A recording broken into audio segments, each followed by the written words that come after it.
Alhamdulillah Rabbil Alameen wal aqibatu lil muttaqin wala udwana illa ala adh-dhalimin usalli wa usallim ala khatamil anbiya'i wal mursalin wa ala alihi wa sahabatihi ajma'in amma ba'd.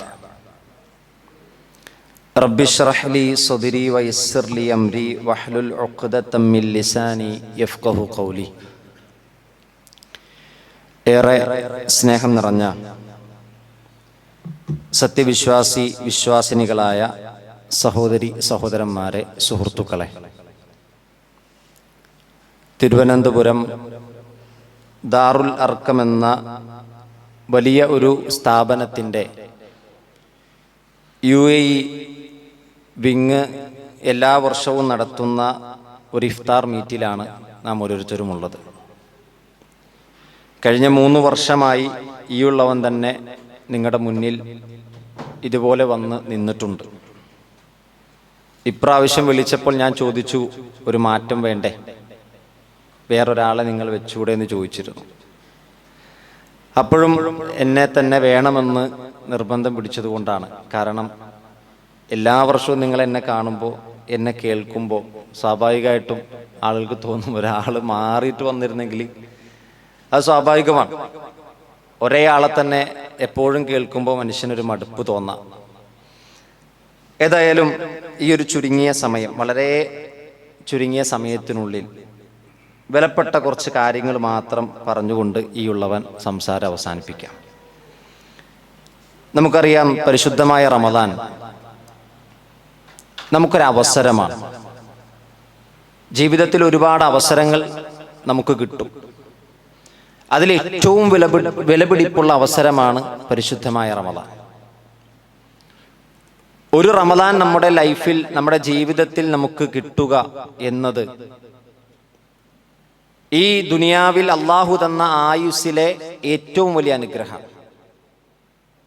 അങ്ങനെ പറയാനുള്ള കാരണം, മഹാനായ ത്വൽഹത്ത് ഇബ്നു ഉബൈദില്ലാഹ് അദ്ദേഹം കണ്ടൊരു സ്വപ്നമാണ്. ത്വൽഹത്ത് ഇബ്നു ഉബൈദില്ലാഹ് ആരാണെന്ന് അറിയാത്തവരായിട്ട് ആരും ഉണ്ടാവില്ല. നബി സല്ലല്ലാഹു അലൈഹി വസല്ലമ 10 ആളുകൾക്ക് സ്വർഗമുണ്ടെന്ന് പറഞ്ഞപ്പോൾ അതിൽ ഖുലഫാഉർ റാഷിദീങ്ങൾക്ക് ശേഷം എണ്ണിപ്പറഞ്ഞൊരു സഹാബിയാണ് ത്വൽഹത്ത് ഇബ്നു ഉബൈദില്ലാഹ്. ഉഹുദ് യുദ്ധത്തിൽ നബി സല്ലല്ലാഹു അലൈഹി വസല്ലമ കിടങ്ങിൽ വീണ് പരിക്കേറ്റ് പ്രവാചകനെ ശത്രുക്കൾ വളഞ്ഞപ്പോൾ പ്രവാചകനെ തൻ്റെ ശരീരം കൊണ്ട് അണച്ചുപിടിച്ച് ശത്രുക്കളുടെ ആയുധങ്ങളിൽ നിന്ന് രക്ഷപ്പെടുത്തിയ സ്വഹാബിയാണ് ത്വൽഹത്ത് ഇബ്നു ഉബൈദില്ലാഹ്. അദ്ദേഹം കിടക്കയിൽ മുറിവേറ്റ് കിടക്കുമ്പോൾ സ്വഹാബികൾ ചോദിച്ചു, 70-ലധികം മുറിവുകൾ അദ്ദേഹത്തിന്റെ ശരീരത്തിൽ ഉണ്ടായിരുന്നു എന്നാണ്. ത്വൽഹ, താങ്കൾക്ക് ഈ മുറിവേറ്റപ്പോൾ വേദനിച്ചില്ലേ? അപ്പോൾ അദ്ദേഹം പറഞ്ഞത്, പ്രവാചകന്റെ ശരീരത്തേൽക്കുന്ന മുറിവിനേക്കാൾ വേദന ഇതിനില്ല. പ്രവാചകനേൽക്കുന്ന ആ ശരീരത്തേൽക്കുന്ന മുറിവാണ് എനിക്ക് ഏറ്റവും വേദനയെന്ന നബി സല്ലല്ലാഹു അലൈഹി വസല്ലം ആ സംഭവത്തെ സംബന്ധിച്ച് വിശദീകരിച്ചത് ഇങ്ങനെയാണ്: ഉഹദിൽ ഞാൻ ഒറ്റപ്പെട്ടപ്പോൾ എൻ്റെ വലതുഭാഗത്ത് ജിബ്രീലും എൻ്റെ ഇടതുഭാഗത്ത് ത്വൽഹയുമാണ് നിലയുറപ്പിച്ചതെന്നാണ്. അത് ത്വൽഹത്ത് ഇബ്നു ഉബൈദില്ലക്ക് കൊടുക്കുന്ന ഏറ്റവും വലിയ അംഗീകാരമാണ്. കാരണം പ്രവാചകനെ സംരക്ഷിക്കാൻ വേണ്ടി അള്ളാഹു ചുമതല ഏർപ്പെടുത്തിയ മലക്കാണ് ജിബ്രീൽ. ആ ജിബ്രീലിനോടൊപ്പം ചേർത്തിയാണ് നബി സല്ലല്ലാഹു അലൈഹി വസല്ലം ത്വൽഹത്ത് ഇബ്നു ഉബൈദില്ലയെ പറഞ്ഞത്. ആ ത്വൽഹ കണ്ട സ്വപ്നം, റളിയല്ലാഹു അൻഹു കണ്ട സ്വപ്നം പിറ്റേ ദിവസം സ്വഹാബത്തിനോട് പറയുക. സ്വഹാബത്തിന് അത്ഭുതമായി. വിഷയം പ്രവാചകന്റെ അടുക്കലേക്ക് എത്തി. എന്താണ് സ്വപ്നം? മദീനക്കടുത്ത് ബലി എന്ന് പറയുന്ന ഒരു പട്ടണത്തിൽ നിന്ന് 2 ആളുകൾ, സുഹൃത്തുക്കൾ, ഫ്രണ്ട്സാണ്, 2 പേരും ഒരുമിച്ച് പ്രവാചകന്റെ അടുക്കൽ വന്നു. അവർ 2 പേരും ഒരേ സമയത്ത് ഷഹാദത്ത് കലിമ ചൊല്ലി ഇസ്ലാമിന്റെ ജീവിതം ഒരേ സമയത്ത് സ്റ്റാർട്ട് ചെയ്തു. പക്ഷെ അതിൽ ഒരാൾ ആദ്യം മരണപ്പെട്ടു, മറ്റേയാൾ 1 കൊല്ലം കഴിഞ്ഞിട്ടാണ് മരണപ്പെട്ടത്. ആദ്യം മരണപ്പെട്ട ആൾ ഷഹീദായിട്ടാണ് മരിച്ചത്.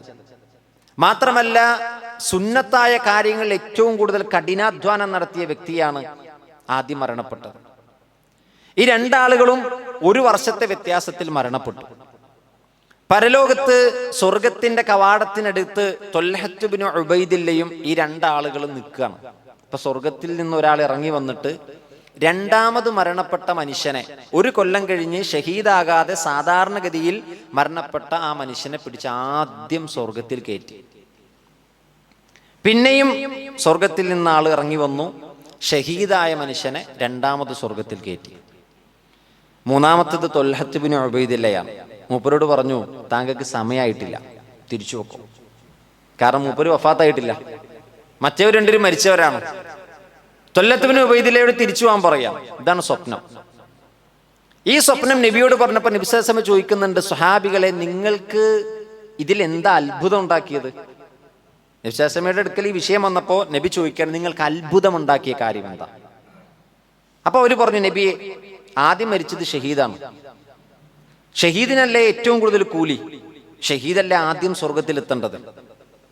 അപ്പൊ നബി സല്ലല്ലാഹു അലൈഹി വസല്ലം ചോദിച്ചു, ത്വൽഹ, ആ രണ്ടാമത് മരണപ്പെട്ട ആള് ഷഹീദിനേക്കാൾ ഒരു കൊല്ലം കൂടി ജീവിച്ചില്ലേ? അതെ, ജീവിച്ചു. അദ്റക റമളാൻ. നബിയുടെ അടുത്ത വാചകം ഇങ്ങനെയാണ്, അദ്റക റമളാൻ. ആ മനുഷ്യൻ ഒരു റമദാൻ കൂടി കിട്ടിയില്ലേ? ഫസ്വാമ, അതിൽ നോമ്പെടുത്തില്ലേ? ഫസ്വല്ല, അയാൾ നമസ്കരിച്ചില്ലേ? ഫസജദ കദ വകദ, അയാൾ ഇന്ന ഇന്ന അമലൊക്കെ ചെയ്തില്ലേ? അതെ, ചെയ്തു. അപ്പോ പ്രവാചകൻ പറഞ്ഞു, എങ്കിൽ ഇവർക്കിടയിൽ ആകാശഭൂമികളെക്കാളും അകലമുണ്ട്. സുബ്ഹാനല്ലാഹ്. ആലോചിക്കണം നമ്മൾ, ഒരു മനുഷ്യൻ മറ്റൊരാളെക്കാൾ കൂടുതൽ ഒരു കൊല്ലം ജീവിച്ചപ്പോൾ ഒരു റമദാൻ കിട്ടിയില്ലേ എന്നാണ് പ്രവാചകന്റെ ആദ്യത്തെ ചോദ്യം. കാരണം ഒരു റമദാൻ ഒരു മനുഷ്യന് കിട്ടിയാൽ ലൈലത്തുൽ ഖദ്ർ ഉണ്ട്, 1000 മാസത്തേക്കാൾ പുണ്യമാണ്. 83 വർഷം, അതിനെ വർഷത്തിലേക്ക് നമ്മൾ കൺവേർട്ട് ചെയ്തെടുത്തു കഴിഞ്ഞാൽ 83 കൊല്ലാണ്. ആ 83 കൊല്ലം ഒരു മനുഷ്യൻ ഇബാദത്ത് ചെയ്ത കൂലി ഒരൊറ്റ റമദാൻ കൊണ്ട് കിട്ടും. അപ്പൊ ഒരു വർഷത്തെ ഡിഫറൻസ് അല്ല, അള്ളാഹുവിന്റെ റസൂൽ പറയണ ആകാശഭൂമികളെക്കാളും അകലമുണ്ട് ഇവരുടെ നന്മകളിൽ, ഇവരുടെ ഇബാദത്തുകളിൽ എന്നാണ്. നോക്കൂ പ്രിയപ്പെട്ടവരെ, കഴിഞ്ഞ റമദാനിൽ നമ്മളോടൊപ്പം ജീവിച്ചവർ ഇന്നില്ല, അവർ ഖബറുകളിലാണ്. റമദാനിന്റെ തൊട്ടു മുമ്പ് മരണപ്പെട്ട എത്ര ആളുകളുണ്ട്. അപ്പൊ ഒരു റമദാൻ നമ്മുടെ ലൈഫിൽ വരുമ്പോൾ അതൊരു ചാൻസാണ്. ആ ചാൻസിനെ എങ്ങനെ നമ്മൾ മുതലെടുക്കണം, എങ്ങനെ നമ്മൾ യൂട്ടിലൈസ് ചെയ്യണം? നബി സല്ലല്ലാഹു അലൈഹി വസല്ലമയുടെ അടുക്കലേക്ക് നമസ്കാരത്തിൽ ഖുശൂ കിട്ടാത്ത ഒരു മനുഷ്യൻ വന്ന് പരാതി പറഞ്ഞ സംഭവം നമുക്കറിയാം. പ്രവാചകരെ, എനിക്ക് നമസ്കാരത്തിൽ അത്രണ്ട് ഖുശൂ ഒന്നും കിട്ടുന്നില്ല. അപ്പൊ പ്രവാചകൻ സല്ലല്ലാഹു അലൈഹി വസല്ലം ആ സ്വഹാബിക്ക് പറഞ്ഞു കൊടുത്ത ഒരു ടിപ്പ്, ഒരു വഴി, ഇദാ ഖുംത ഇല സ്വലാത്ത്, നീ നമസ്കാരത്തിലേക്ക് നിന്നാൽ സ്വലാത്തുൽ മുവദ്ദിഅ, വിട പറയുന്നവനെ പോലെ നിസ്കരിക്കണം. ഇതെന്റെ ലാസ്റ്റ് നമസ്കാരം. നമ്മൾ അസർ നിസ്കരിച്ചു, ളുഹർ നിസ്കരിച്ചു, സുബഹി നിസ്കരിച്ചു. ഓരോ നിസ്കാരത്തിന്റെ സമയത്തും അല്ലാഹു അക്ബർ എന്ന് പറഞ്ഞ് കൈ ഉയർത്തി കെട്ടുമ്പോ, ഇനി എനിക്ക് ഇതിന് ശേഷം ഒരു ളുഹർ ഉണ്ടാവൂല. സുബഹി നിസ്കരിക്കുമ്പോ, ളുഹർ നിസ്കരിക്കുമ്പോ ഇനി എനിക്കൊരു അസർ ഉണ്ടാകൂല. ഇതെന്റെ അവസാനത്തെ നമസ്കാരമാണെന്ന് വിചാരിച്ച് നീ നിസ്കരിക്കണം. എങ്കിൽ നിനക്ക് ആ നമസ്കാരത്തിൽ ശ്രദ്ധ കൊണ്ടുവരാൻ കഴിയും. ഇതുപോലെയാണ് ഈ റമദാൻ എൻ്റെ അവസാനത്തെ റമദാനാകാം. ഇനി എനിക്കൊരു റമദാൻ ഉണ്ടാകണമെന്ന് ഒരിക്കലും ഒരു ഉറപ്പില്ല. ഇതെന്റെ ലാസ്റ്റ് റമദാനായിരിക്കും. അതുകൊണ്ട് ഇതിലെ ഒരു വക്ത് നിസ്കാരം പോലും ഞാൻ മുടക്കൂല, ഇതിലെ ഒരു തറാവീഹും ഞാൻ നഷ്ടപ്പെടുത്തൂല, ഇതിലെ ഒരു ദിവസത്തെ നന്മകളും പാഴായി പോകൂല എന്ന് ഉറച്ച് തീരുമാനമെടുക്കാൻ കഴിയും. നോക്കൂ പ്രിയപ്പെട്ടവരെ, റമദാനിനെ ദുൽഖർനൈനിയുമായി കണക്ട് ചെയ്തുകൊണ്ടൊരു ലേഖനമുണ്ട്. ആ അറബി ലേഖനത്തിൽ പറയുന്നത് നമുക്കറിയാം. ദുൽഖർനൈൻ ആരാണ്? ദുൽഖർനൈൻ എല്ലാ വെള്ളിയാഴ്ചയും സൂറത്തുൽ കഹ്ഫ് ഓതുമ്പോൾ കേൾക്കുന്ന വാക്കാണ് യാ ദൽ ഖർനൈൻ ഇന്ന യഅജൂജ വൽ മഅജൂജ്, അല്ലേ? മുഫ്സിദൂന ഫിൽ അർദ് എന്ന് നമ്മൾ ഇങ്ങനെ ഓതാറുണ്ട്. എല്ലാ വെള്ളിയാഴ്ച ഓതുന്നതാണ്. ഈ ദുൽഖർനൈനെ റമദാനുമായി കണക്ട് ചെയ്തുകൊണ്ടൊരു ലേഖനം. എന്താണത്? ദുൽഖർനൈൻ എന്ന് പറയുന്നത് അല്ലാഹു സുബ്ഹാനഹു വതആല ഭൂമിയിൽ ആധിപത്യം നൽകിയ ഒരു മനുഷ്യനാണ്. എല്ലാ കാര്യവും അദ്ദേഹത്തിന് സാധിച്ചെടുക്കാനുള്ള ഒരു ശക്തമായ കഴിവ് അള്ളാഹു അദ്ദേഹത്തിന് കൊടുത്തിട്ടുണ്ട്. ഏത് കാര്യത്തിൽ ഇടപെട്ടാലും ആ കാര്യം നിർവഹിച്ചെടുക്കാനുള്ള കഴിവ് ദുൽഖർനൈനിക്കുണ്ടായിരുന്നു. നബി സല്ലല്ലാഹു അലൈഹി വസല്ലമയുടെ അടുക്കൽ വന്നിട്ട് കുറെ ചോദ്യങ്ങൾ ചോദിച്ച ചോദ്യങ്ങൾക്കുള്ള മറുപടിയാണത്. എന്താണ് റൂഹ് എന്ന് ചോദിച്ചു, ആരാണ് അസ്ഹാബുൽ കഹ്ഫ് എന്ന് ചോദിച്ചു, ആരാണ് ദുൽഖർനൈനി എന്ന് ചോദിച്ചു. ഇതിനൊക്കെയുള്ള മറുപടിയാണ് സൂറത്തുൽ കഹ്ഫ്. അതിൽ ദുൽഖർനൈനി ആരാണെന്ന് വിശദീകരിക്കുന്നിടത്ത് കുറേ സംഭവങ്ങൾ അല്ലാഹു സുബ്ഹാനഹു വ തആല വിശദീകരിക്കുന്നുണ്ട്. അതിൽ നമുക്ക് എടുക്കേണ്ട വിഷയം, അദ്ദേഹം ഒരു 2 മലയിടുക്കുകൾക്ക് ഇടയിലുള്ള ഒരു സമൂഹത്തിന്റെ അടുക്കലേക്ക് എത്തിയെന്നാണ്. ദുൽഖർനൈനി 2 മലയിടുക്കുകൾക്കിടയിൽ എത്തി. അപ്പൊ അവിടെ ഒരു സമൂഹമുണ്ട്, ഒരു നാട്ടുകാരുണ്ട്. അവരുടനെ ദുൽഖർനൈനി എന്ന് പറയുന്ന ഭൂമിയിൽ അള്ളാഹു ആധിപത്യം നൽകിയ ഒരു മഹാമനുഷ്യനെ അവർക്ക് ഒരവസരമായി കിട്ടിയപ്പോൾ അവരുടെ വിഷയം, അവരുടെ ഇടയിലുള്ള ഏറ്റവും വലിയ പ്രശ്നം, അവർ പഠിച്ച ഒരു പ്രശ്നം അവർ ദുൽഖർനൈനിയുടെ മുന്നിലേക്ക് പ്രസന്റ് ചെയ്യാൻ. അതാണ് വിശുദ്ധ ഖുർആൻ സൂറത്തുൽ കഹ്ഫിലെ 94-ാമത്തെ വചനം.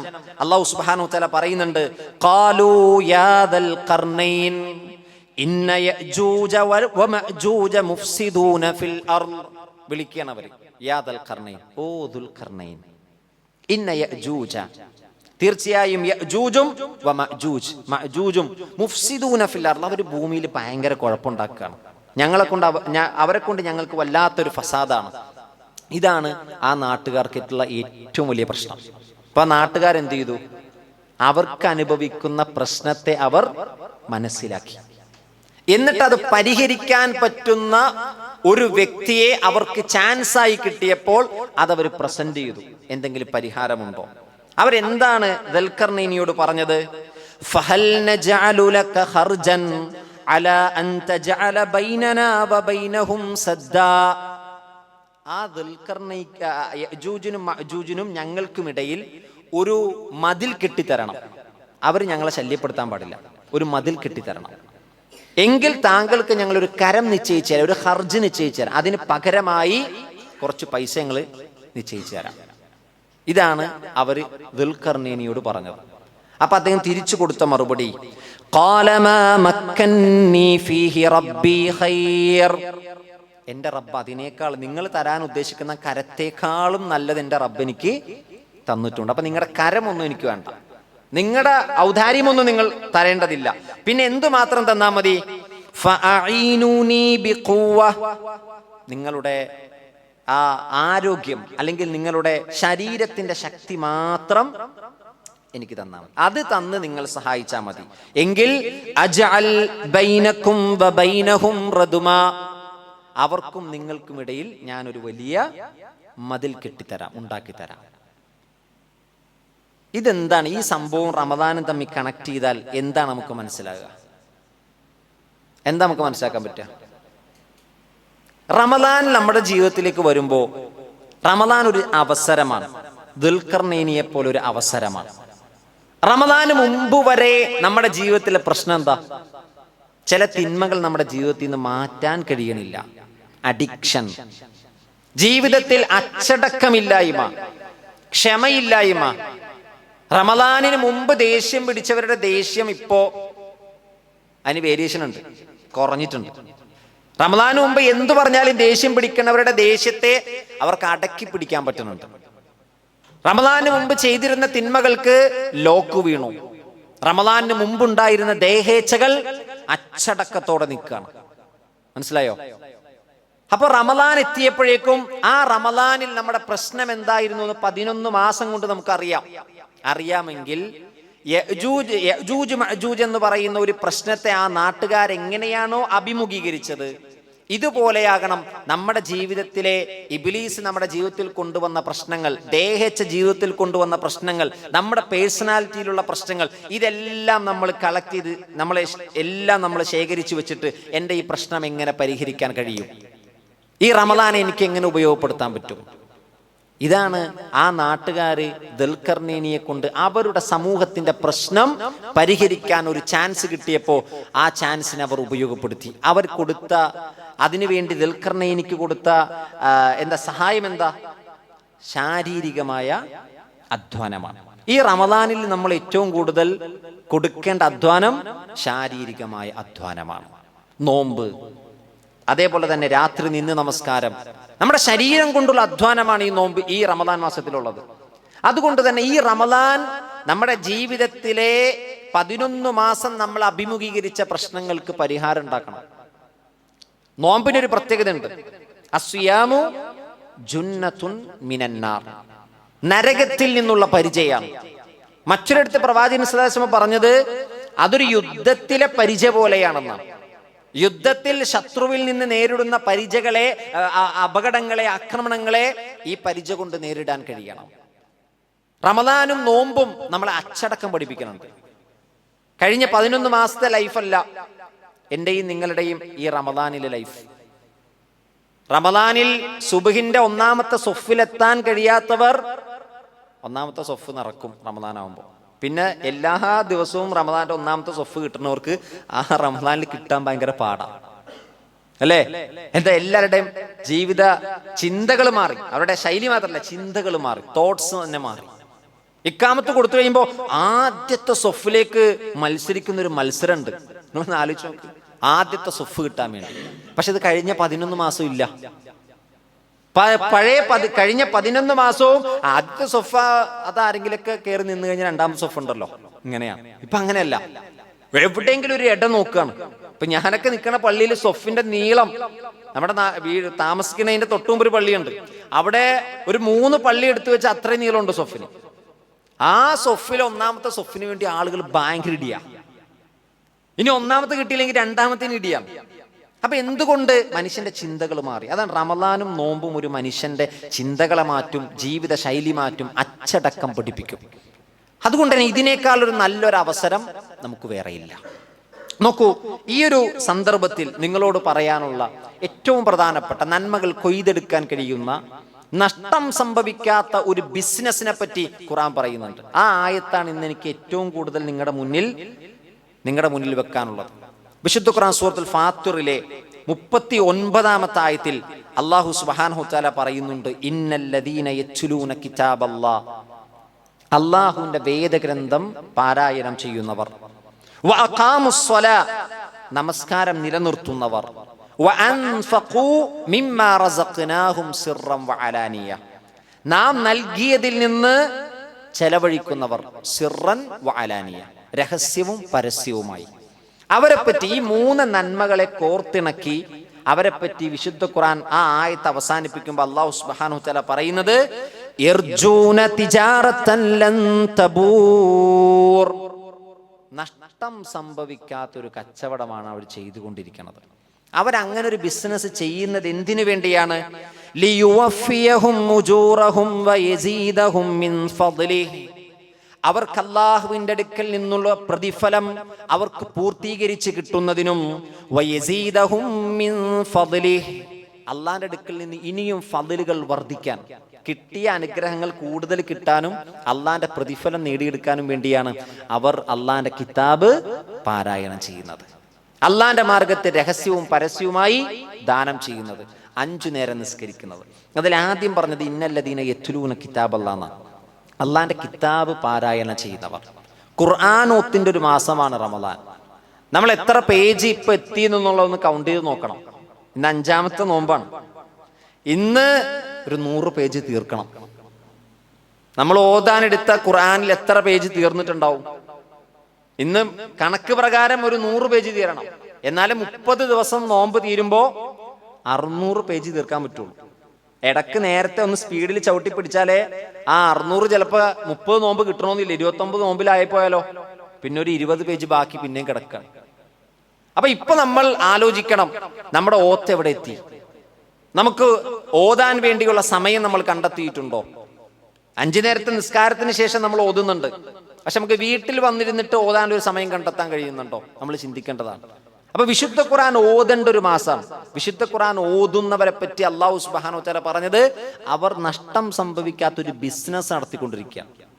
നിങ്ങളൊന്ന് ആലോചിച്ച് നോക്കൂ, ഒരു ഹർഫ് ഓതിയാൽ 10 ആണ്. നബി സല്ലല്ലാഹു അലൈഹി വസല്ലം ഉദാഹരണം പറഞ്ഞത് അലിഫ് ലാം മീമിനെയാണ്. അലിഫുൻ ഹർഫുൻ, ലാമുൻ ഹർഫുൻ, മീമുൻ ഹർഫുൻ. 3 ഹർഫ് ഓതിയാൽ 30 പ്രതിഫലം, 30 നന്മ. അലിഫ് ലാം മീം എന്ന് നമ്മുടെ നാവ് കൊണ്ട് ഓത്തിലൂടെ ഒരു ഇൻവെസ്റ്റ്മെന്റ് ആണ്, 30ആയി. അത് റമദാനിലാകുമ്പോ അതിന്റെ ആത്മാർത്ഥതക്കനുസരിച്ച് പ്രതിഫലം കൂടും. 10 എന്നുള്ളത് മിനിമാണ് കേട്ടോ.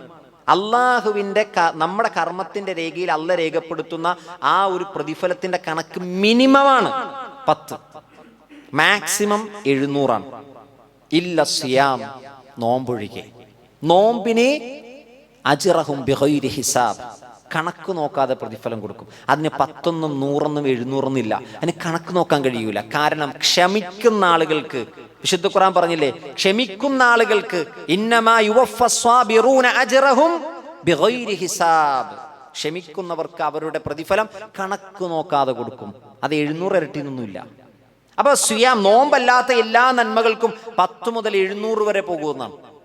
അപ്പൊ ഒരു മിനിമം കണക്കാണ് 10 എന്നുള്ള, 10 കുറയൂല. അപ്പൊ വിശുദ്ധ ഖുർആനിൽ ഒരു ലൈൻ എടുത്ത് ഒന്ന് ഓതി നോക്കുക നമ്മൾ. ഒരു ലൈൻ എത്ര ഹർഫ് ഉണ്ടാവും? ഒരു മിനിമം 15 ലൈൻ ഉണ്ടാവും ഒരു പേജിൽ. 15 ഇൻറ്റു ഓരോ ലൈനിലെയും ഹർഫുകളൊന്ന് അടിച്ചു നോക്കിയാൽ എത്രായിരം നന്മകൾ ഒരു പേജ് ഓതുന്നത് കൊണ്ട് നമുക്ക് നേടാൻ പറ്റും. അതാണ് തിജാറത്തൻ ലൻ തബൂർ എന്ന് പറഞ്ഞത്, നഷ്ടം സംഭവിക്കാത്ത കച്ചവടം.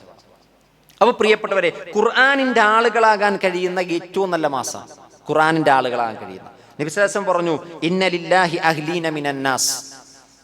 അള്ളാഹുവിന് ജനങ്ങളിൽ നിന്ന് ചില ആളുകളുണ്ട്. സ്വഹാബത്ത് ചോദിച്ചു, ഖാലു യാ റസൂലല്ലാഹ് മൻഹും, ആരാണവർ? അള്ളാന്റെ ആളുകൾ എന്ന് പറഞ്ഞവർ ആരാണ്? അവരൊന്ന് അറിയണമല്ലോ. അള്ളാന്റെ അഹ്ലുകാർ എന്ന് പറഞ്ഞാൽ ആരാണ്? നബി സല്ലല്ലാഹു അലൈഹി വസല്ലം പറഞ്ഞു, ഹും അഹ്ലുൽ ഖുർആൻ വഅഹ്ലുല്ലാഹി ഖാസ്സതുഹു. അവർ അള്ളാഹുവിന്റെ ഖുർആനിന്റെ ആളുകളാണ്, അവർ അള്ളാന്റെ പ്രത്യേകക്കാരാണ്. അപ്പൊ ഖുർആൻ പഠിക്കാനും പാരായണം ചെയ്യാനും അത് കേൾക്കാനും അത് തദബ്ബുർ നടത്താനൊക്കെ നമുക്ക് കഴിയണം. അല്ലാഹു സുബ്ഹാനഹു വ തആല ഖുർആൻ അവതരിപ്പിച്ചതിന്റെ ലക്ഷ്യത്തെ പറ്റി പറയുന്നുണ്ട്. കിതാബുൻ അൻസൽനാഹു ഇലൈക മുബാറക്. നബിയെ, താങ്കൾക്കിതാ ഒരു അനുഗ്രഹീതമായ ഗ്രന്ഥം നാം അവതരിപ്പിച്ചു തന്നിരിക്കുന്നു. ലിയദ്ദബ്ബറൂ ആയാതിഹി. അതിന്റെ ആയത്തുകളെ പറ്റി ചിന്തിക്കാൻ. നരകത്തിന്റെ ആയത്ത് ഓതുമ്പോ മഹാനായ ഉമർ ഇബ്നുൽ ഖത്താബ് റളിയല്ലാഹു അൻഹു പറയുന്നുണ്ട്, ഖുർആൻ ഓതേണ്ട മുറപ്രകാരം നിങ്ങൾ ഓതണം. അതിനെ വിശദീകരിച്ചുകൊണ്ട് തഫ്സീറിൽ കാണാൻ കഴിയും. ഉമർ ഇബ്നുൽ ഖത്താബ് റളിയല്ലാഹു അൻഹു ഒരു കൗലുണ്ട്, നിങ്ങൾ നരകത്തിന്റെ ആയത്തെത്തുമ്പോൾ, നരകത്തെ പറ്റി ഓർക്കുമ്പോൾ നിങ്ങൾ അല്ലാഹുമ്മ ഇന്നി അഊദു ബിക മിനന്നാർ എന്ന് പ്രാർത്ഥിച്ചുകൊണ്ട് ഓതണം. സ്വർഗത്തിന്റെ ആയത്തുകൾ എത്തുമ്പോ സ്വർഗത്തെ പറ്റി ആഗ്രഹിച്ച് ആലോചിച്ച് ആ സ്വർഗത്തെ പറ്റി റബ്ബിനോട് തേടിക്കൊണ്ട് അല്ലാഹുമ്മ ഇന്നി അസ്അലുക്കൽ ജന്ന എന്ന് പറഞ്ഞു ഓതണം. ഇതാണ് ഖുർആൻ തദബ്ബുർ ചെയ്ത്, ഖുർആൻ ഹഖ്ഖ തിലാവത്തിഹി എന്ന് പറഞ്ഞ് നമ്മൾ ഓതേണ്ടത്. സഹോദരങ്ങളെ, അപ്പൊ ഖുർആൻ ഓതുമ്പോ എത്രയോ ജന്നാത്തുൻ തജ്രി മിൻ തഹ്തിഹൽ അൻഹാർ നമ്മളിപ്പോ ഓതിക്കാണും അല്ലെ? ഖുർആനിൽ കുറെ സ്ഥലങ്ങളിൽ സ്വർഗത്തിന്റെ വിശേഷണമാണ് ജന്നാത്തുൻ തജ്രി മിൻ തഹ്തിഹൽ അൻഹാർ. എത്ര ഓതിയിട്ടുണ്ട് നമ്മള്? നരകത്തെ പറ്റി പറഞ്ഞു, എത്ര ഓതി. പക്ഷെ എവിടെയെങ്കിലും നമുക്കൊന്ന് സ്റ്റോപ്പ് ചെയ്തിട്ട് ഒന്ന് തദബ്ബുർ നടത്തി ചിന്തിച്ച് അല്ലാഹുമ്മ അജിർനി മിനന്നാർ, അല്ലാഹുമ്മ ഇന്നി അഊദു ബിക മിനന്നാർ എന്ന് നമുക്ക് പ്രാർത്ഥിക്കാൻ പറ്റിയിട്ടുണ്ടോ? പ്രാർത്ഥിക്കണം. ഇനി അവസരമുണ്ട്. ഇനിയും ഓതാൻ ബാക്കി കിടക്കുകയാണ്. നരകത്തിന്റെ ആയത്തെത്തുമ്പോൾ സ്റ്റോപ്പ് ചെയ്യുക, സ്വർഗത്തിന്റെ ആയത്തെത്തുമ്പോൾ ഒന്ന് സ്റ്റോപ്പ് ചെയ്യുക, എന്നിട്ട് റബ്ബിനോട് പ്രാർത്ഥിക്കുക. ഇതാണ് തദബ്ബുർ. അപ്പോ ചിന്തിക്കാൻ വേണ്ടിയാണ് അല്ലാഹു സുബ്ഹാനഹു വ തആല വേദഗ്രന്ഥത്തെ അവതരിപ്പിച്ചു തന്നിട്ടുള്ളത്. കേവലം പാരായണത്തിന് വേണ്ടിയല്ല, ചിന്തിച്ചുകൊണ്ടുള്ള പാരായണത്തിന് പ്രതിഫലം കൂടുതലാണ് സുഹൃത്തുക്കളെ. അപ്പൊ വിശുദ്ധ ഖുർആന്റെ പാരായണം എന്നത് നമ്മുടെ കൂടപ്പിറപ്പാകണം. ഖുർആൻ നമ്മുടെ കയ്യിലില്ല, നമ്മളൊരു യാത്രയിലാണ്, ഡ്രൈവിംഗ് സീറ്റിൽ ഇരിക്കുന്നത് നമ്മൾ യാത്ര ചെയ്യാം. ഇനി നമ്മൾ യാത്ര ഡ്രൈവിംഗ് സീറ്റിലല്ലാന്ന് വിചാരിക്കുക.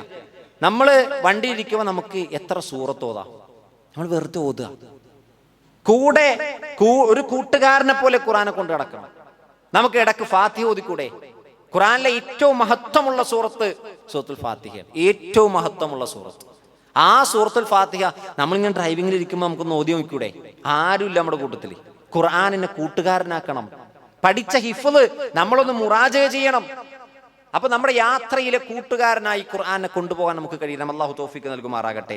എങ്കിൽ നമ്മുടെ ഖബറിലും കൂട്ടുകാരനായി ഖുർആൻ ഉണ്ടാകും. ഉറങ്ങുന്നതിന് മുമ്പ് ഒരു കൂട്ടുകാരനോട് സംസാരിക്കുന്നത് പോലെ ഖുർആൻ തുറന്നു വെച്ച് സൂറത്തുൽ മുൽക്ക് ഓതാൻ നമുക്ക് കഴിയണം. എങ്കിൽ ഖബറിൽ സൂറത്തുൽ മുൽക്ക് വരും കൂട്ടുകാരനായി. പ്രിയപ്പെട്ടവരെ, ഖുർആൻ എത്രത്തോളം ഖുർആനോട് അടുക്കുന്നോ അതിനേക്കാളേറെ ഖുർആൻ നമ്മളിലേക്ക് അടുക്കുമെന്നാണ്. അതങ്ങനെയാണല്ലോ. അല്ലാഹു സുബ്ഹാനഹു വ തആല പറഞ്ഞില്ലേ, ഒരു അടിമ എന്നിലേക്ക് ഒരു ചാണെടുത്താൽ ഞാൻ അവനിലേക്ക് ഒരു മുഴം എടുക്കുമെന്നാണ്. ഒരു മുഴമാണ് അവൻ എടുക്കുന്നതെങ്കിൽ ഒരു ബാ എടുക്കുമെന്നാണ്. ഒരു ബാ ഇത്ര നീളമാണ്. ഇനി അവൻ എന്നിലേക്ക് നടന്നാണ് വരുന്നതെങ്കിൽ ഞാൻ അവനിലേക്ക് ഓടിയെത്തുമെന്നാണ്. അത് അള്ളാഹുവിനെ സംബന്ധിച്ച് പറയാൻ.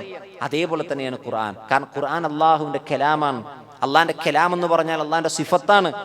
അള്ളാന്റെ ഖുർആനെ സ്നേഹിക്കുക എന്ന് പറഞ്ഞാൽ അള്ളാഹുവിനെ സ്നേഹിക്കുന്നതിന് തുല്യമാണ്. അള്ളാഹു അത്തരത്തിലുള്ള വിശ്വാസികളിൽ നമ്മെ ഉൾപ്പെടുത്തി അനുഗ്രഹിക്കുമാറാകട്ടെ. പ്രിയപ്പെട്ടവരെ, രണ്ടാമത് പറഞ്ഞ ആളുകൾ ഇന്നല്ലദീന യത്ലൂന കിതാബല്ലാഹ് എന്ന് പറഞ്ഞതിന് ശേഷം പിന്നെ പറയാം വഅഖാമുസ്സലാഹ്, നമസ്കാരം നിലനിർത്തിയവർ. റമദാൻ ആകുമ്പോൾ നമ്മുടെ നിസ്കാരം ഭയങ്കര പെർഫെക്റ്റ് ആണ്. പക്ഷെ റമദാൻ കഴിഞ്ഞാൽ ജമാഅത്തിന് കൃത്യസമയത്ത് ഉണ്ടാകണമെന്നില്ല. നമ്മുടെ നമസ്കാരം ഖളായി പോകും, അല്ലേ? അങ്ങനെ ഒരു സംഗതി ഉണ്ടാകാൻ പാടില്ല. നമസ്കാരം എന്നത് ഒരു വിശ്വാസിയുടെ ഏറ്റവും വലിയ വിശ്വാസത്തിന്റെ അടയാളമാണ്. കഴിഞ്ഞ ദിവസം ഒരാൾ ചോദിച്ചു, തൊട്ടടുത്ത് പള്ളിയുണ്ട് ഉസ്താദേ, കാരണങ്ങളൊന്നുമില്ല, പക്ഷെ ഒരു കാരണമില്ലാതെ ഒരു ഉദറും ഇല്ലാതെ ഒരാള് വീട്ടിൽ നിസ്കരിച്ചാൽ അതെന്താണ് അതിന്റെ വിധി? അപ്പൊ ഒരു വലിയ തെറ്റാണ്, ഗുരുതരമായ തെറ്റാണ്. കാരണം സ്വഹാബികൾ തങ്ങളുടെ പള്ളികളിൽ വരുന്നവരിൽ മുനാഫിക്കുകളെ തിരിച്ചറിയാൻ അവർ കണ്ടിരുന്ന അടയാളമാണ് പള്ളിയിലേക്ക് വരുന്നവർ വിശ്വാസികൾ, പള്ളിയിൽ നിന്ന് പിന്തി നിൽക്കുന്നവർ മുനാഫിക്കുകൾ. ഇതാണ് അവരുടെ ഏറ്റവും പ്രധാനപ്പെട്ട അളവുകോൽ. അപ്പൊ പള്ളിയിലാണ് പുരുഷന്മാർ പോകേണ്ടത്. ചെറിയ കാര്യങ്ങൾ പറഞ്ഞ് ചിലപ്പോൾ പള്ളിയിൽ പോകാതെ വീട്ടിൽ നിസ്കരിക്കും, റൂമിൽ നിസ്കരിക്കും. അതൊരിക്കലും ഉണ്ടാവാൻ പാടില്ല. ഇപ്പൊ നമ്മൾ പള്ളിയിലേക്ക് എത്ര ആത്മാർത്ഥമായിട്ടാണോ പോണത്, അതേ ആത്മാർത്ഥതയുടെ ആ ഒരു എന്താ പറയുക സ്പിരിറ്റ് നമുക്ക് റമദാൻ കഴിഞ്ഞിട്ടുണ്ടാകണം. മൂന്നാമതായി വിശുദ്ധ ഖുർആനിലൂടെ അല്ലാഹു സുബ്ഹാനഹു വ തആല പറഞ്ഞു അൻഫഖൂ, അവർ ചെലവഴിക്കുന്നവരാണ് മിമ്മാ റസഖ്നാഹും, നാം നൽകിയതിൽ നിന്ന്. നമ്മൾ സമ്പാദിച്ചതിൽ നിന്നല്ല പറഞ്ഞത്. അല്ലാഹു സുബ്ഹാനഹു വ തആല ചെലവഴിക്കൂ എന്നും വിശ്വാസികൾ ചെലവഴിച്ചു എന്നൊക്കെ പറയുമ്പോൾ മിമ്മാ റസഖ്നാഹും എന്നൊരു വാക്ക് എല്ലായിടത്തും ഉണ്ട്. നിങ്ങൾ സമ്പാദിച്ചതിൽ നിന്ന് നിങ്ങൾ ചെലവഴിക്കൂ എന്ന് പറഞ്ഞോ? പിന്നെന്താ പറഞ്ഞു? നിങ്ങൾക്ക് നാം നൽകിയതിൽ നിന്ന് നിങ്ങൾ ചെലവഴിക്കൂ. അപ്പൊ നമുക്ക് ആര് നൽകിയതാണ് നമ്മുടെ കയ്യിലുള്ളത്? അള്ളാഹു നൽകിയതാണ്. അതിൽ നിന്ന് നിങ്ങൾ ചെലവഴിക്കൂന്ന്. നമ്മൾ സമ്പാദിച്ചതിൽ നിന്ന് ചെലവഴിക്കാൻ പറഞ്ഞില്ല. ആ സമ്പാദിക്കാനുള്ള മാർഗങ്ങൾ തരികയും ആ മാർഗങ്ങളിലൂടെ അള്ളാഹു നമുക്ക് ഓഹരി വെച്ച് നൽകുകയും ഖദറാക്കി തരികയും ചെയ്ത ആ സമ്പത്തിൽ നിന്ന് നിങ്ങൾ ചെലവഴിച്ചോ? ഖാറൂനോട് അല്ലാഹു പറഞ്ഞില്ല അഹ്സിൻ കമാ അഹ്സന അല്ലാഹു ഇലൈക്, അള്ളാഹു നിന്നിലേക്ക് നന്മ ചെയ്തതുപോലെ നീ മറ്റുള്ളവർക്ക് നന്മ ചെയ്തു കൊടുക്കണം. അപ്പൊ നമുക്ക് കിട്ടിയത് അള്ളാഹു തന്നതാണ് എന്നാദ്യം നമ്മൾ മനസ്സിലാക്കണം. ഇങ്ങനെ അള്ളാന്റെ മാർഗത്തിൽ ചെലവഴിക്കണം. സിർറൻ വ അലാനിയ, രഹസ്യമായും പരസ്യമായും. എപ്പോഴും രഹസ്യമാക്കാൻ പറ്റൂല. സക്കാത്ത് രഹസ്യമാക്കി കൊടുക്കാൻ പറ്റൂല. സക്കാത്തിന്റെ പ്രശ്നം എന്താ? രഹസ്യമായിട്ട് കൊടുക്കേണ്ട സാധനമല്ല. സക്കാത്ത് പരസ്യമാക്കണം. ഒരു സമ്പന്നൻ, നാട്ടിലൊരു സമ്പന്നൻ, അവൻ സക്കാത്ത് കൊടുക്കുന്നുണ്ടെന്ന് നാട്ടിലെ പാവപ്പെട്ടവർ അറിയണം, നാട്ടുകാർ അറിയണം, പള്ളിക്കമ്മിറ്റിക്കാർ അറിയണം. ഇല്ലെങ്കിൽ അവൻ സക്കാത്ത് കൊടുക്കാത്തവനാണെന്ന് പറയും. ഏതുപോലെ? നമസ്കരിക്കാൻ പള്ളിയിൽ വരാത്തവനെ പോലെ. നമസ്കരിക്കാൻ പള്ളിയിൽ ഒരാൾ വന്നില്ല, പക്ഷെ അയാൾ നിസ്കരിക്കുന്നുണ്ട്. അവൻ നിസ്കരിക്കണവനാണെന്ന് വിധി എഴുതപ്പെടണമെങ്കിൽ അവൻ പള്ളിയിൽ ഫർള് നിസ്കാരങ്ങൾക്ക് വരണം. അതുപോലെ സക്കാത്ത് ഫർളാണ്, അത് പരസ്യമായി കൊടുക്കണം. ഹജ്ജ് ഫർളാണ്, അത് പരസ്യമായിട്ടാണ് ചെയ്യുക. നോമ്പ് ഫർളാണ്, അതുകൊണ്ടാണ് റമദാനിലെ നോമ്പ് എല്ലാവരും കൂടി ഒരുമിച്ച് പിടിക്കും, എല്ലാവരും ഒരുമിച്ച് നോമ്പ് തുറക്കും. സുന്നത്ത് നോമ്പ് അങ്ങനെയല്ല. നോമ്പാണെന്ന് ഒരാളോട് പറയൂല, നോമ്പ് തുറക്കണത് പോലും മറ്റൊരാളോട് കാണിക്കൂല. അപ്പൊ സുന്നത്തുകളെല്ലാം രഹസ്യമാക്കാം, ഫർള് പരസ്യമാക്കണം. അപ്പൊ നമ്മുടെ സമ്പത്തിൽ ഏറ്റവും പ്രധാനപ്പെട്ടാണ് സക്കാത്ത്. സക്കാത്താണ് സ്വതക്കയേക്കാൾ കൂടുതൽ പ്രാധാന്യം കൊടുക്കേണ്ടത്. കാരണം സക്കാത്തിനെ പറ്റി ചോദ്യം വരും. സക്കാത്ത് ഫർളാണ്. മഹാനായ മുആദ് ഇബ്നു ജബൽ റളിയല്ലാഹു അൻഹുവിനോട് യമനിലേക്ക് ദഅവത്തിന് വേണ്ടി പോകുമ്പോൾ നബി സല്ലല്ലാഹു അലൈഹി വസല്ലം പറഞ്ഞു, മുആദ്, നീ പോകുന്നത് അഹ്ലി കിതാബുകാരുടെ അടുക്കലേക്കാണ്. അവിടെ നീ ചെന്നാൽ ആദ്യം ദഅവത്ത് നടത്തേണ്ടത് ലാ ഇലാഹ ഇല്ലല്ലാഹയാണ്. ലാ ഇലാഹ ഇല്ലല്ലാഹ് അവർ ഉൾക്കൊണ്ട് കഴിഞ്ഞാൽ നമസ്കാരത്തെ പറ്റി പറയണം. നമസ്കാരം അവർ ജീവിതത്തിൽ പ്രവർത്തിച്ചു കഴിഞ്ഞാൽ അവരോട് സക്കാത്തിനെ പറ്റി പറയണം. അതുകൊണ്ടാണ് ഇസ്ലാം കാര്യത്തിൽ മൂന്നാമത്തേത് സക്കാത്താണ്, നോമ്പല്ല. സഹോദരങ്ങളെ, സക്കാത്തിന് ആദ്യം പരിഗണന കൊടുക്കണം. കാരണം അത് റബ്ബ് നമ്മളോട് ചോദിക്കും, ഫർളാണ് അത്. പിന്നെ നമ്മുടെ സ്വതക്കകൾ രഹസ്യമാക്കാം, പരസ്യമാക്കാം. നബി സല്ലല്ലാഹു അലൈഹി വസല്ലം ചോദിച്ചു, റൂമയുടെ കിണർ വാങ്ങി തരുന്നത് ആരുണ്ട്? പരസ്യമായിട്ട് നബി ചോദിച്ചത്. റൂമയുടെ കിണർ വാങ്ങിത്തരുന്നവർക്ക് സ്വർഗമുണ്ട്. ഉസ്മാൻ ഇബ്നു അഫ്ഫാൻ പറഞ്ഞു, ഞാൻ വാങ്ങിത്തരാം. പരസ്യമായിട്ടാണ് പറഞ്ഞത്. അപ്പൊ ചില നന്മകൾ പരസ്യമാക്കേണ്ടി വരും, രഹസ്യമാക്കി ചെയ്യാൻ പറ്റൂല. അതിന്റെ അർത്ഥം അയാൾ പരസ്യമായി ചെയ്തത് കൊണ്ട് അയാൾക്ക് റിയാ ഉണ്ടെന്നാണോ? അല്ല, അയാൾക്ക് റിയാ ഉണ്ടെന്നല്ല, അത് പരസ്യമായിട്ട് ചെയ്യേണ്ടി വരും. നബി സല്ലല്ലാഹു പറഞ്ഞു, തബൂക്ക് യുദ്ധത്തിൽ ആരാണ് ചരക്കുകൾ വാങ്ങിത്തരിക, ആരാണ് യുദ്ധസന്നാഹം ഒരുക്കുക? ഉസ്മാൻ ഇബ്നു അഫ്ഫാൻ എഴുന്നേറ്റ് പറഞ്ഞു, റസൂലെ ഞാൻ ചെയ്തു തരാം. 940 ഒട്ടകം ചരക്കുകളോടുകൂടി തബൂക്ക് യുദ്ധത്തിന് കൊടുത്തു.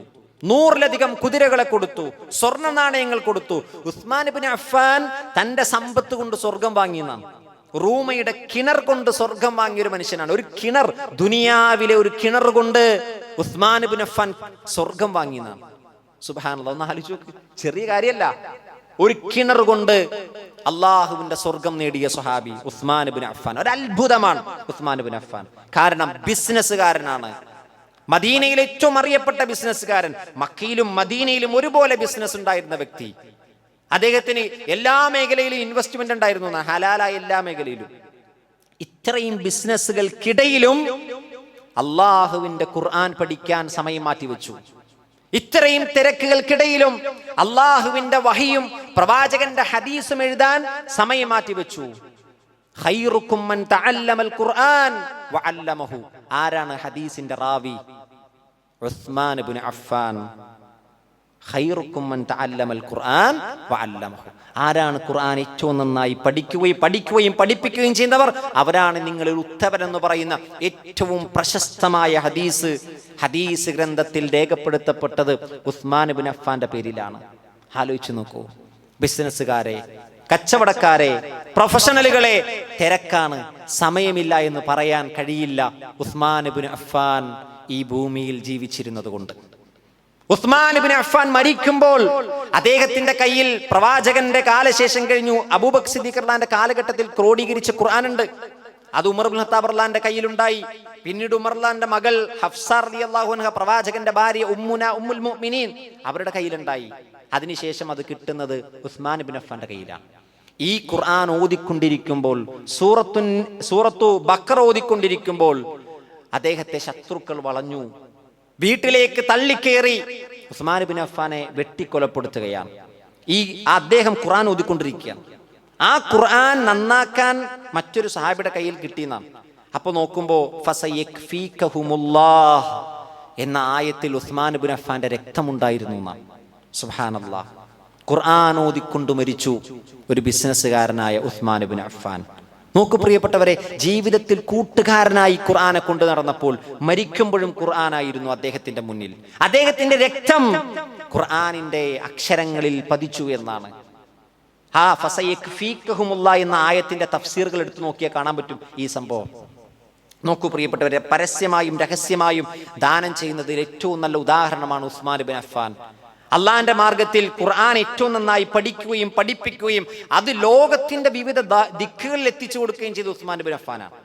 അതായത് ഇന്നിപ്പോ മദീനയിലെ കിങ് ഫഹദ് പ്രിന്റിംഗ് പ്രസ് ഉണ്ട്. ആ പ്രിന്റിംഗ് പ്രസ്സിൽ ലോകത്തിന്റെ വിവിധ ഭാഗങ്ങളിലേക്ക് ഖുർആൻ സ്പ്രെഡ് ചെയ്യണം.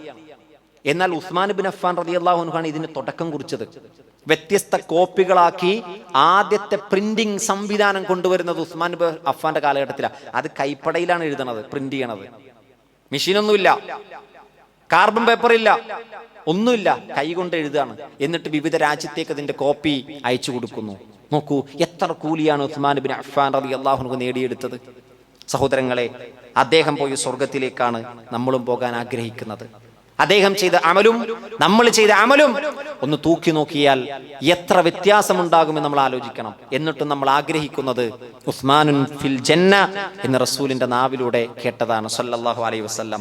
പ്രിയപ്പെട്ടവരെ, നോക്കൂ, അവസാനിപ്പിക്കുകയാണ്. അപ്പോ ഈ 3 കാര്യങ്ങൾ, അള്ളാഹുവിന്റെ മാർഗത്തിൽ ധനം ചെലവഴിക്കൽ, അതേപോലെ തന്നെ ഖുർആനോദൽ, നമസ്കാരം നിലനിർത്തൽ, നഷ്ടം സംഭവിക്കാത്തൊരു ബിസിനസ്സാണ്. എന്തിനു വേണ്ടി? ലിയുവഫിയഹും ഉജൂറഹും, അള്ളാന്റെ അടുക്കൽ നിന്നുള്ള പ്രതിഫലം ആഗ്രഹിച്ചിട്ടാണ്. പിന്നെയോ വയസീദഹും മിൻ ഫദ്ലിഹി, ഇത് ചെയ്താൽ അള്ളാന്റെ കൂടുതൽ അനുഗ്രഹങ്ങൾ കിട്ടുമെന്ന വിശ്വാസത്തോടെയാണ് അവർ ചെയ്യുന്നത്. ഇന്നഹു ഗഫൂറുൻ ഷക്കൂർ, തീർച്ചയായും അള്ളാഹു ഏറെ പൊറുക്കുന്നവനും നന്ദി കാണിക്കുന്നവനുമാണ്. അള്ളാഹു നന്ദി കാണിക്കുക എന്ന് പറഞ്ഞാൽ എന്താ അതിന്റെ അർത്ഥം? അള്ളാഹു ഷാക്കിറാണ്, ഷക്കൂറാണെന്നൊക്കെ ഇസ്മുകൾ നമ്മൾ പഠിച്ചിട്ടുണ്ട്. നമ്മൾ കുറച്ച് അള്ളാഹുവിന് വേണ്ടി ചെയ്താൽ കൂടുതൽ പ്രതിഫലം അള്ളാഹു നൽകുമെന്നാണ്. അള്ളാഹുവിന് വേണ്ടി നമ്മൾ കുറച്ച് ചെയ്തുള്ളൂ, പക്ഷെ അള്ളാഹു തിരിച്ചു തന്നതോ കൂടുതലായിരിക്കും. ഒരു നന്മ ചെയ്താൽ, ഒരു ഹർഫ് ഓതിയാൽ 10 തിരിച്ചു തരും. അതാണ് ഷക്കൂർ. അപ്പൊ ചെറിയൊരു നന്മയാണോ അതിന് വലിയ പ്രതിഫലം നൽകുന്നവനെന്നാണ് ഷക്കൂറിനും ഷാക്കിറിനും പണ്ഡിതന്മാർ വിശദീകരണം കൊടുത്തത്. സഹോദരങ്ങളെ, ഈ ഒരു റമദാൻ നമുക്ക് നന്മകൾ നേടിയെടുക്കാനുള്ള ഒരു അവസരമാക്കണം. വിശുദ്ധ ഖുർആൻ ഒരുപാട് തവണ പറഞ്ഞ ഒരു ആയത്താണ് വസാബിഖു ഇലാ മഗ്ഫിറത്തിൻ, സാബിഖു ഇലാ മഗ്ഫിറത്തിൻ. നിങ്ങൾ അല്ലാഹുവിന്റെ മഗ്ഫിറത്തിലേക്ക് സാബിഖു. സബഖ എന്ന വാക്കിന്റെ അർത്ഥം മത്സരിച്ച്, ഒരാളെ കടന്നു പോണതിനാണ്. ഒരാളെ കടന്നു വെച്ച് കോമ്പറ്റീഷൻ മൈൻഡിൽ പോണതിനാണ് സാബിഖു എന്ന് പറയുക. വളരെ വേഗത്തിൽ പോവുക. സാബിഖു ഇലാ മഗ്ഫിറത്തിൻ മിർ റബ്ബിക്കും. നിങ്ങളുടെ രക്ഷിതാവിന്റെ അടുക്കലുള്ള പാപമോചനത്തിന് വേണ്ടി നിങ്ങൾ മത്സരിച്ചോടണം. വജന്നത്തിൻ അർളുഹാ കഅർളി സമാഇ വൽ അർള്. ആകാശഭൂമികളോളം പ്രവിശാലമായ സ്വർഗത്തിന് വേണ്ടിയും നിങ്ങൾ മത്സരിച്ചോടണം. മറ്റൊരിടത്ത് അല്ലാഹു പറഞ്ഞു സാരിഉ, വേഗത്തിലോടണം. സ്വർഗത്തെ പറ്റി പറഞ്ഞപ്പോഴും ഇസ്തിഗ്ഫാറിനെയും മഗ്ഫിറത്തിനെയൊക്കെ പറ്റി പറഞ്ഞപ്പോൾ ഇത്തരം വാക്കുകളാണ് ഖുർആൻ ഉപയോഗിച്ചത്. മത്സരിച്ചോടണം, ധൃതി കാണിക്കണം. പക്ഷെ ദുനിയാവിന്റെ കാര്യം പറഞ്ഞപ്പോഴോ ഫംശൂ ഫീ മനാകിബിഹാ വകുലൂ മിർ റിസ്ഖി വഇലൈഹിൻ നുശൂർ. നിങ്ങൾ ഫംശൂ ഫീ മനാകിബിഹാ, ഭൂമിയുടെ മുകളിലൂടെ നടന്നു പോകണം. ആ പ്രയോഗം തന്നെ വ്യത്യാസമാണ്. ആഖിറത്തിന്റെ കാര്യം പറയുമ്പോൾ സാരിഉ, വേഗത്തിൽ. ദുനിയാവിന്റെ കാര്യം പറഞ്ഞപ്പോൾ ഫംശൂ ഫീ മനാകിബിഹാ. കാരണം പരലോകത്തേക്ക് നമ്മൾ എത്ര സമ്പാദിക്കണം അതിനനുസരിച്ച് നമുക്ക് കൂടുതൽ കിട്ടിക്കൊണ്ടിരിക്കും. പക്ഷെ ദുനിയാവിൽ നമ്മൾ എത്ര സമ്പാദിച്ചാലും അള്ളാഹ് എഴുതി വെച്ചതേ കിട്ടുള്ളൂ. അതാണ് വ്യത്യാസം. അപ്പൊ നമ്മൾ ദുനിയാവിന് വേണ്ടി അല്ല കൂടുതൽ പ്രാധാന്യം കൊടുക്കേണ്ടത്, പരലോകത്തിന് വേണ്ടിയാണ്. അപ്പോൾ പ്രിയപ്പെട്ടവരെ, ഈ ഒരു റമദാൻ നമ്മൾ നന്മകൾ നേടിയെടുക്കാൻ വേണ്ടിയുള്ള പരിശ്രമം നമ്മൾ നടത്തണം. അള്ളാഹു തൗഫീക്ക് നൽകുമാറാകട്ടെ. അതിനുള്ള ഏറ്റവും നല്ലൊരു അവസരമാണ്. നിങ്ങൾ ഏതൊന്നിനാണോ ഇവിടെ ഒരുമിച്ച് കൂടിയത് അത് ദാറുൽ അർഖം. നമുക്കറിയാം, വർഷങ്ങൾക്ക് മുമ്പ് 2012 എനിക്കിന്നും ഓർമ്മയുണ്ട്. 2012 പുത്തരിക്കണ്ട മൈതാനത്ത് ഹുസൈൻ സലഫിയുടെ ഒരു പ്രോഗ്രാം നടക്കുമ്പോൾ ഒരു ബാനറും പിടിച്ചു നിന്ന കുറെ ആളുകളുണ്ട്. ദാറുൽ അർഖം അന്ന് ഫൗണ്ടേഷൻ പോലും ഇട്ടിട്ടില്ല. അന്ന് ദാറുൽ അർഖമിനെ ഒരു കല്ലിട്ടിട്ടില്ല. പക്ഷേ ബാനർ പിടിച്ച് ഒരു ബക്കറ്റും പിടിച്ച് നിൽക്കുകയാണ് ദാറുൽ അർഖം. ഇന്ന് അന്നിട്ട ഒരു വിത്ത് ഇന്ന് മുളച്ചു പൊന്തി വലിയ ബിൽഡിങ്ങുകളായി. ഒരുപാട് ഹാഫിലിങ്ങൾ ഒറ്റ ദിവസം കൊണ്ട് ഒറ്റ ഇരിപ്പിൽ ഖുർആൻ മുഴുവൻ ഓതി തീർത്ത് ഹിഫ്ള് പൂർത്തിയാക്കിയ എത്ര കുട്ടികൾ ദാറുൽ അർഖമിന്റെ വിദ്യാർത്ഥികളായി പുറത്തിറങ്ങി. എത്ര നല്ല നല്ല വിദ്യാർത്ഥികൾ. സഹോദരങ്ങൾ, ഇത് ഉണ്ടാക്കാൻ കഴിഞ്ഞത് കുറേ മനുഷ്യരുടെ കഷ്ടപ്പാടുകളാണ്, അധ്വാനമാണ്, ഉറക്കമില്ലായ്മ. അവർ ഉറക്കം മാറ്റിവെച്ച്, ഊണ് മാറ്റിവെച്ച് അവരൊരുപാട് യാത്ര ചെയ്ത് ഈ ഒരു സ്ഥാപനത്തിന് വേണ്ടി ഓടി നടന്നുകൊണ്ടാണ്. ഇന്ന് നമുക്ക് തെക്കൻ കേരളത്തിൽ എടുത്തു പറയാൻ കഴിയുന്ന ഒരു സ്ഥാപനം ദാറുൽ അർഖമാണ്. ആ ദാറുൽ അർഖമിനെ നമ്മുടെ ഒരു കുടുംബം എന്നോളം നമ്മൾ ചേർത്തു പിടിക്കണം. നമ്മുടെ സമ്പത്തിന്റെ ഒരു ഓഹരിയിൽ കുറച്ചെങ്കിലും നമുക്കതിൽ കൊടുക്കാൻ പറ്റണം. ഒരു മാസത്തെ ഒരു വിദ്യാർത്ഥിയുടെ ചെലവ് 5000 ഒരു മാസത്തെ. ഈ 5000 ഒന്ന് നമ്മൾ ദിർഹത്തിലേക്കൊന്ന് തിരിച്ചു കൊണ്ടുവന്നേ, എത്ര ഉണ്ടാവും? ഇന്നൊരു 5000 കൊടുക്കാൻ എത്ര ദിർഹം വേണം? 200 ദിർഹം ഉണ്ടെങ്കിൽ ഒരു 5000 രൂപ കൊടുക്കാൻ പറ്റും. 200 ദിർഹം നമുക്ക് മാറ്റി വെച്ചാൽ ഒരു മാസത്തെ ഫുഡ് കൊടുക്കാൻ പറ്റും. എല്ലാ മാസം കൊടുക്കാൻ കഴിയണമെന്നില്ല. അപ്പൊ നമുക്ക് ഏതെങ്കിലും ഒരു മാസം, എൻ്റെ വക ഒരു മാസം കൊടുക്കണം. ഒരു മാസത്തെ ഒരു കുട്ടിയുടെ ചെലവാണ്.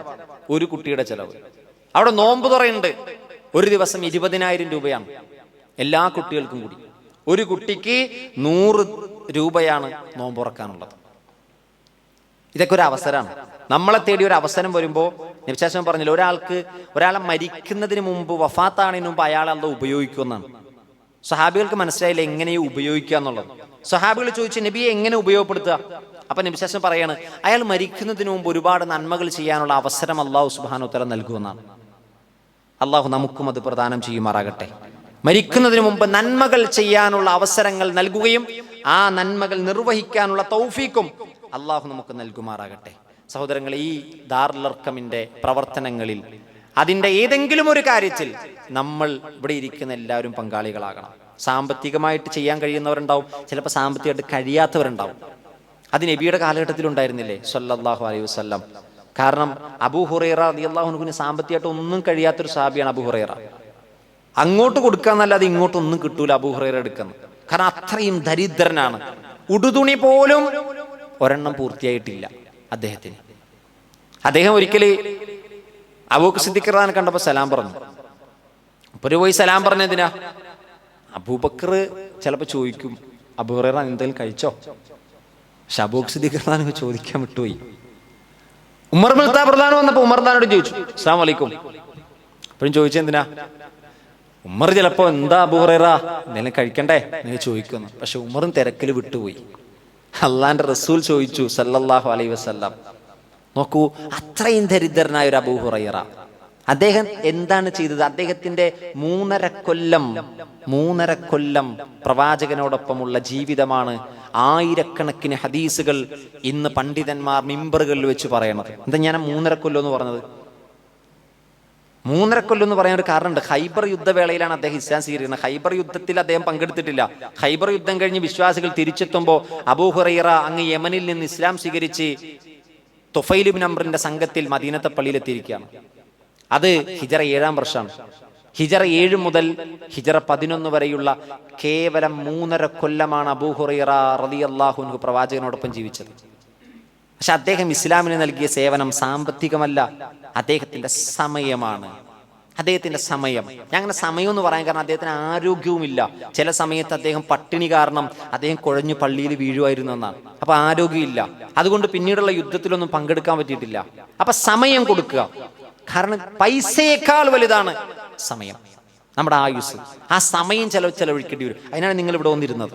ഇതുപോലെ ചിലപ്പോൾ ഒരു മീറ്റിങ്ങിന് വിളിക്കും, അത് സമയം ദാനം ചെയ്യലാണ്. ചിലപ്പോൾ ശരീരം കൊണ്ട് ജിഹാദ് ചെയ്യേണ്ടി വരും. അള്ളാന്റെ മാർഗത്തിൽ ശരീരം കൊണ്ട് ചില കാര്യങ്ങൾ ചെയ്യേണ്ടി വരും. അത് അങ്ങനെ ചെയ്യേണ്ടി വരും. പ്രിയപ്പെട്ടവരെ, ഈ ഒരു റമളാനിൽ നമുക്ക് ദാറുൽ അർഖമിൽ നോമ്പ് തുറപ്പിക്കാൻ കഴിയണം.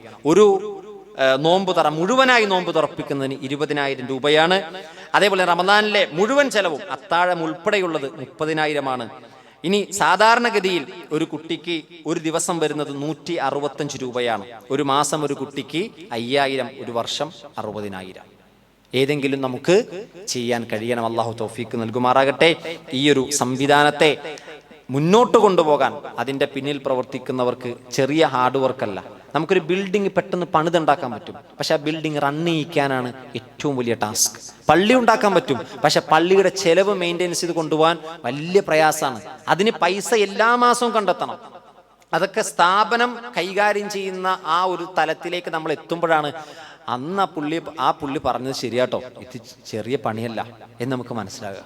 അപ്പൊ നിങ്ങളുടെ മുന്നിൽ ഇത് പറയുന്നത് ഒരാളുടെയും വീട്ടിലേക്ക് കൊണ്ടുപോകാനുള്ളതല്ല, ഒരാളുടെയും കുടുംബത്തിലേക്ക് കൊണ്ടുപോകാനുള്ളതല്ല, മറിച്ച് ഒരു അള്ളാഹുവിന്റെ ദീനിന് വേണ്ടിയുള്ള ചോദ്യമാണ് നിങ്ങളുടെ മുന്നിൽ ചോദിക്കുന്നത്. നിങ്ങൾക്ക് കഴിയുന്ന രൂപത്തിൽ ആ സ്ഥാപനത്തെ നിങ്ങൾ സഹായിക്കണം, അതിനോട് സഹകരിക്കണം. അള്ളാഹു സുബ്ഹാനഹു വ തആല ഇത്തരത്തിലുള്ള സംവിധാനങ്ങളെ നിലനിർത്തി അതേപോലെ തന്നെ അതിൻ്റെ വലിയ നന്മകൾ സമൂഹത്തിന് പ്രദാനം ചെയ്യുമാറാകട്ടെ.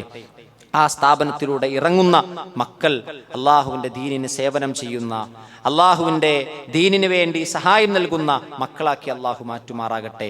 ഇന്ന് സമൂഹം വെല്ലുവിളി നേരിടുന്ന ഏറ്റവും വലിയ പ്രശ്നമാണ് മയക്കുമരുന്നും അതേപോലെ തന്നെയുള്ള സെക്സ് റാക്കറ്റുകളും. നമുക്കറിയാം, ചെറിയ UP ക്ലാസ്സിലെ കുട്ടികൾ പോലും ഇന്ന് വലിയ പ്രശ്നം നേരിട്ടുകൊണ്ടിരിക്കുകയാണ്, വലിയ പ്രശ്നങ്ങൾ. പണ്ട് പെൺകുട്ടികളെ പറ്റി പറയുമ്പോൾ പെൺകുട്ടികൾ ഇങ്ങനത്തെ കേസിനൊന്നും പോകില്ല എന്നുള്ളതാണ്. പക്ഷെ ഇന്ന് എല്ലായിടത്തും പിടിക്കപ്പെടുന്നതിൽ ഒരു പെണ്ണിന്റെ പേരുണ്ടാവും. ഒരു സെക്സ് റാക്കറ്റിൽ, ഒരു ഡ്രഗ്സ് റാക്കറ്റിൽ പിടിക്കപ്പെടുമ്പോൾ അതിൽ പെൺകുട്ടികളാണെന്ന് ഏറ്റവും കൂടുതലുള്ളത്. ആലോചിക്കണം നമ്മൾ. അതേപോലെ തന്നെ ചെറിയ കുട്ടികൾ പോലും ഇത് ഉപയോഗിക്കുന്നു എന്നുള്ളതാണ്.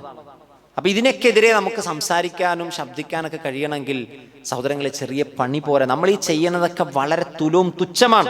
ഇത്രയൊക്കെ ഹാർഡ് വർക്ക് ചെയ്തിട്ടും ഈ വലിയ തിന്മയുടെ കുത്തൊഴുക്കിൽ നമുക്ക് ചെയ്യാൻ കഴിയുന്നത് തുച്ഛമാണ്. അത് അങ്ങനെ തന്നെയാണ്.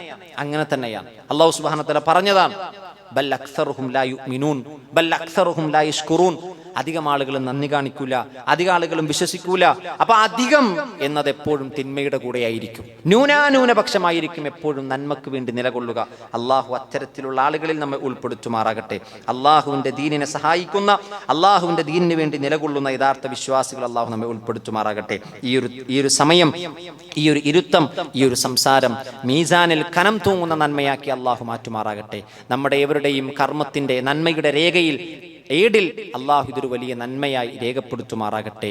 നമ്മളെ അള്ളാഹുവിന്റെ ജന്നാത്തുൽ ഫിർദൗസിൽ ഒരുമിച്ച് കൂട്ടി അനുഗ്രഹിക്കുമാറാകട്ടെ. റയ്യാൻ എന്ന കവാടത്തിലൂടെ നോമ്പുകാർ എഴുന്നേറ്റ് നടന്നു പോകുമ്പോൾ അതിലൊരംഗമാകാൻ അള്ളാഹു നമുക്ക് തൗഫീഖ് പ്രദാനം ചെയ്യുമാറാകട്ടെ. ഒരുപാട് മുസ്ലിമീങ്ങൾ ഉത്തരേന്ത്യയിൽ, അതേപോലെ തന്നെ അറബ് രാജ്യങ്ങളിൽ, ഗാസയിൽ, അങ്ങനെ ഒരുപാട് വിവിധ നാടുകളിൽ മുസ്ലിമീങ്ങൾ നോമ്പ് തുറക്കുന്നതും അത്താഴം കഴിക്കുന്നതും അങ്ങേയറ്റം പ്രയാസങ്ങളിലൂടെയാണ്. ആ ഒരു സന്ദർഭത്തിൽ വളരെ വിശാലമായ അനുഗ്രഹങ്ങൾ ആസ്വദിച്ച് നല്ല നോമ്പ് തുറയും നല്ല അത്താഴവും കഴിച്ച് ജീവിക്കുന്ന നമ്മൾ നമുക്ക് കിട്ടിയ അനുഗ്രഹത്തെ തിരിച്ചറിയണമെന്നുകൂടി ഈ സന്ദർഭത്തിൽ ഉണർത്തുകയാണ്. അല്ലാഹു സുബ്ഹാനഹു തആലക്ക് യഥാവിധി ശുക്ർ ചെയ്യുന്ന നന്ദിയുള്ള ഒരു അടിമയാക്കി അല്ലാഹു നമ്മയും നമ്മുടെ കുടുംബത്തെയും നമ്മുടെ മക്കളെയും മാറ്റുമാറാകട്ടെ. വസല്ലല്ലാഹു വസല്ലമ വബാറക അലാ നബിയിന മുഹമ്മദ് വഅലാ ആലിഹി വസഹ്ബിഹി അജ്മഈൻ വൽഹംദുലില്ലാഹി റബ്ബിൽ ആലമീൻ. സുബ്ഹാനകല്ലാഹുമ്മ വബിഹംദിക് അശ്ഹദു അൻ ലാ ഇലാഹ ഇല്ല അൻത അസ്തഗ്ഫിറുക വഅതൂബു ഇലൈക്. അസ്സലാമു അലൈക്കും വറഹ്മത്തുള്ളാഹി വബറകാതുഹു.